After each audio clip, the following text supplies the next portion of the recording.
I want to start off by talking about something that a lot of business owners and entrepreneurs don't really get a chance to do, or they struggle with doing it. And so my question, I've got a question for you, but what does it mean where we are? We've got one financial quarter down, right? We've got the first quarter down. We've really got a third of the year down. Because we've got April in there as well, which means that you probably, if you've got a business up and running, then you should have your financial reports in, your tax returns filed. Even if you've got a nonprofit, you would have had that May 15th deadline for that.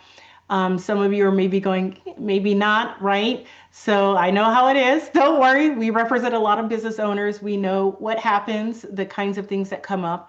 And so I'm saying this because usually you've got a good idea of where things are happening in your business. Do they feel on track? Sometimes looking at this time of year, people are feeling like time is slipping from them. And other times people can feel energized because they're thinking of where they plan to be and where they are, and they're just feeling good about it, right?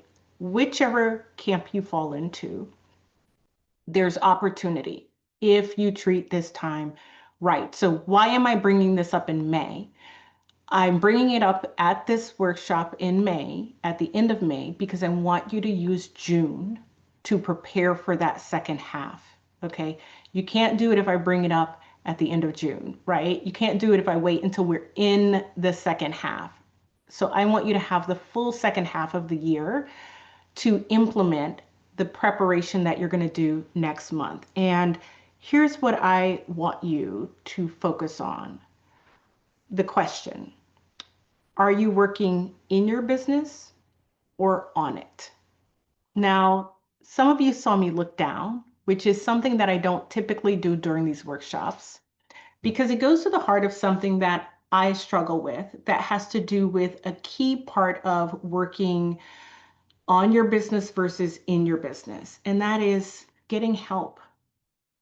Now, why would this be a big deal for me? Because I was a competitive speaker for years,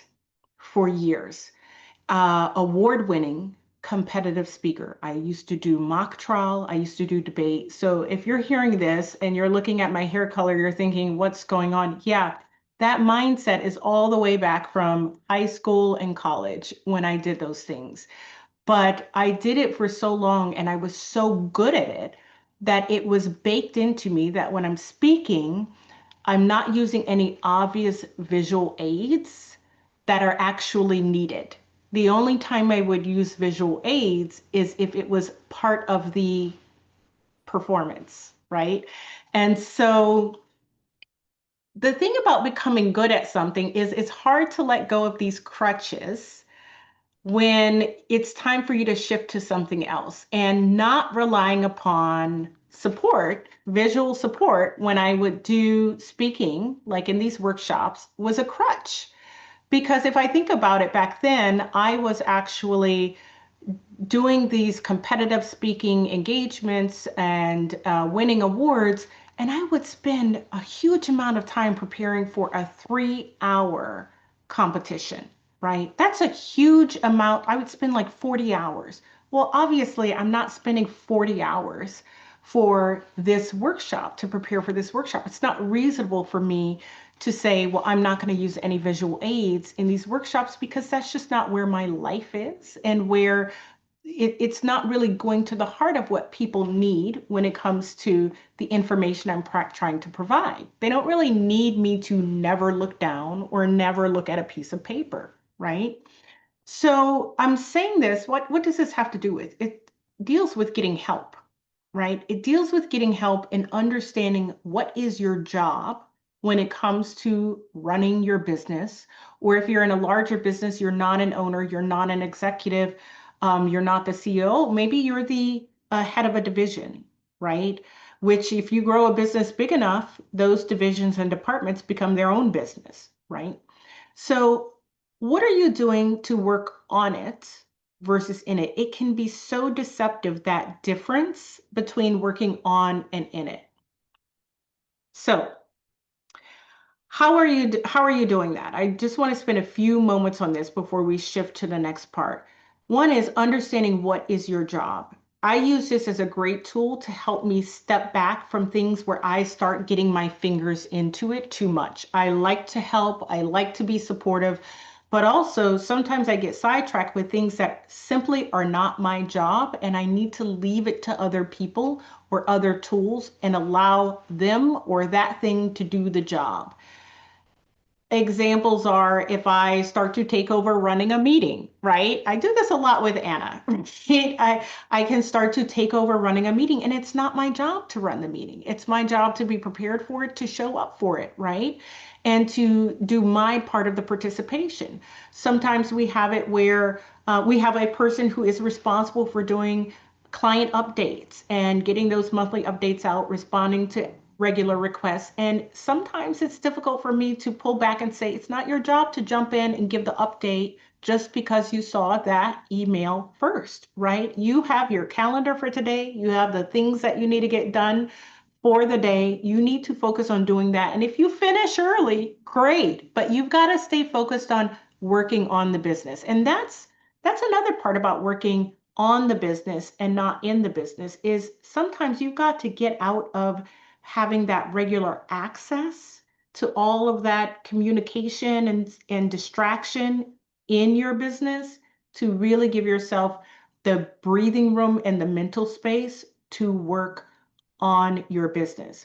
But the big part, there's different segments for this. So we're going to add more guidance and information about it. There's two other segments to working on your business, but I don't want to cover it here today.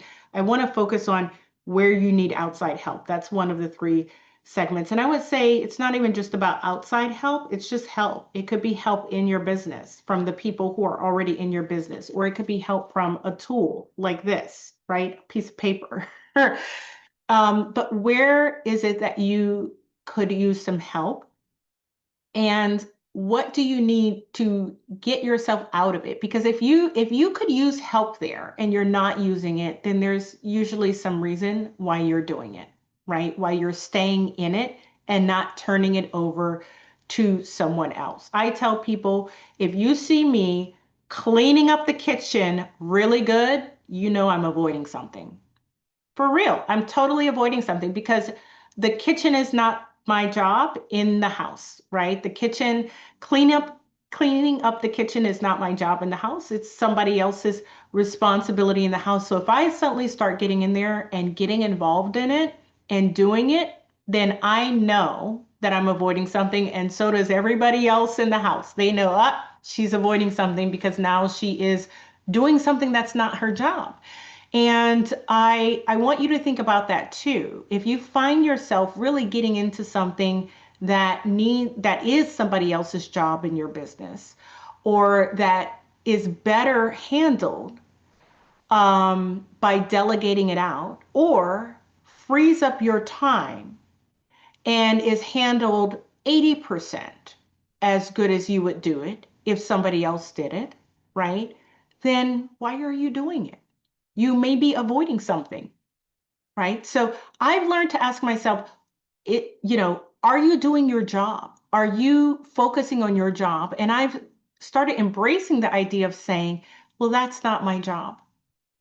And it doesn't mean it's not important. It doesn't mean that whatever is being asked of me is not going to get handled. The question is, am I the person who personally needs to handle it? Do I just need to be aware of what's going on? Do I need to, so these are the things to think about when it comes to shifting from working in your business to on your business by relying on others, other people, or other things to help you get those things done. Let people have their jobs and really, you can't grow an amazing team and you can't actually attract and retain an amazing team if you don't let people do their jobs. If you're jumping in and doing it for them, it's very hard to keep those people.